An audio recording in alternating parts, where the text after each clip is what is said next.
राजा दशरथ हमर भाटो दीदी कौशल्या मतारिये, भाचा हरामर हावै छत्तीस गढ़िया सारा सारिये।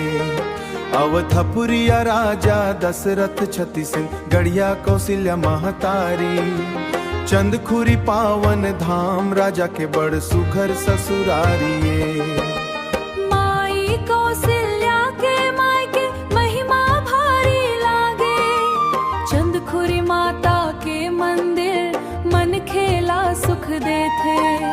जहाँ जन्मे माई हमर राम के माई मोर, ओ धरती ला प्रणाम करो जुड़ जाथे नाता तो। राजा दशरथ हमर भाटो दीदी कौशल्या मतारिये, भाचा हराम हवावै छत्तीस गढ़िया सारिये। भाचा हराम हवै छत्तीस गढ़िया सारिये, भाचा हराम हवै छत्तीस गढ़िया सारिये। सरयू के तीर बसे अवध इहा महंदी के धार, एक डोरी माँ बंधे हवै दूनों के परवार। सियानी दाई मन कही थे सुन ले बचुआ मोर, ननिहाल राम के ये धरती चंदखुरी गांव के छोर। अवधपुरिया राजा दशरथ छत्तीस कौशल्या महतारिये, चंदखुरी पावन धाम राजा के बड़ सुघर सुरारिये।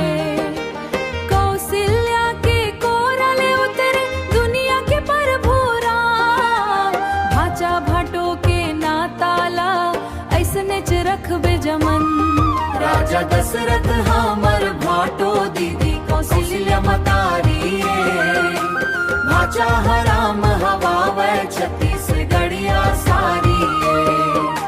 भाचा हराम हवै छत्तीस गढ़िया सारिये, भाचा हराम हवै छत्तीस गढ़िया सारिये। बोलो सियावर रामचंद्र की जय। माई कौशल्या धाम चंदखुरी की जय।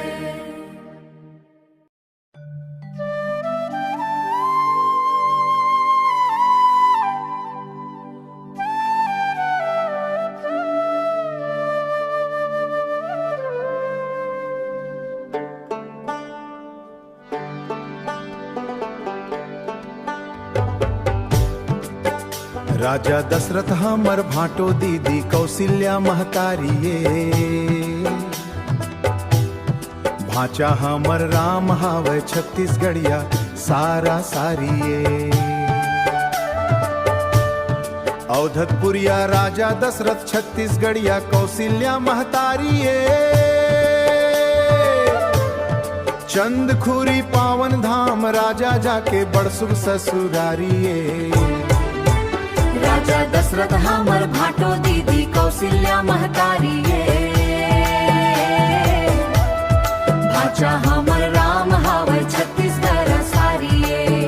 भाचा हमें मारे राम हावै छत्तीसगढ़िया सारा सारिये।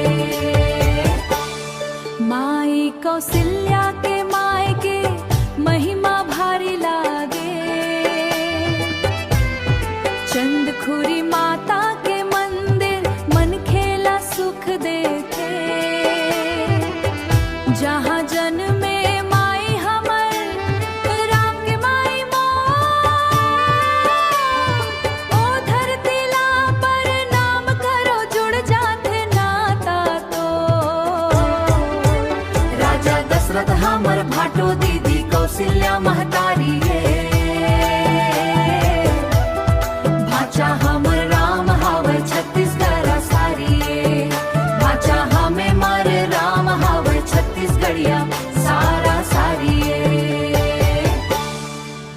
सरयू के तीर बसे अवध इहा महंदी के धार, एक डोरी माँ बंधे हावै दूनों के परवार। सियानी दाई मन कही थे सुन ले बचुआ मोर, ननिहाल राम के ये धरती तो चंदखुरी गांव के छोर। अवधपुरी गांव के छोर, अवधपुरिया राजा दशरथ कौशल्या महतारिये। धाम राजे बड़ सुघर ससुरारिये। धान के कटोरा में जन्मे माई, बेटा बन गे प्रभु राम। भाचा भाव के नाताला ऐसने घर के माटी ले, राम के जुड़े हवे जन्म। भाचा हमर राम हवे छत्तीसगढ़िया सारा सारिये। बोलो सियावर रामचंद्र की